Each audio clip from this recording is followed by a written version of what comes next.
Hello, everyone, and welcome back to the channel. Today, we're diving into a crucial privacy feature on Messenger, clearing your search history. Whether you want to automate this process or manually clear everything, I'll walk you through the updated steps on iOS 18. Let's get started. First, launch the Messenger app on your iPhone. Ensure you're logged into your account. Once you're in, look at the bottom right corner of your screen. You'll see the menu icon, represented by three short horizontal lines. Tap on that. Now, within the menu, you'll need to find and tap on Settings. Next, scroll down until you see the Meta Account Center section. Tap on Personal Details. In this new menu, find and select Your Information and Permissions. Here you'll see Search History. Tap on that. Now, let's look at automatically clearing searches. Tap on Keep Searches For.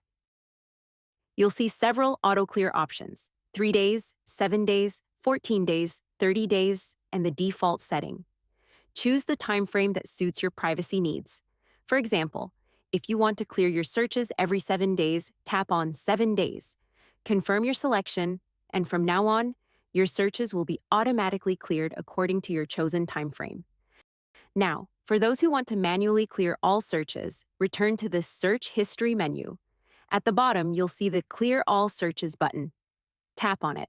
You'll be prompted to choose a time frame to clear searches from all your accounts. You can select a specific time frame or clear everything. Once you've made your selection, tap Clear All Searches again to confirm. All previous searches associated with your Messenger account will now be deleted. And that's it. You've successfully cleared your Messenger search history, both automatically and manually. Keeping your search history clean is an important step in maintaining your privacy. I hope this tutorial has been helpful. If you have any questions, feel free to leave them in the comments below. Don't forget to like this video and subscribe to the channel for more tech tips and tutorials. And as always, thanks for watching.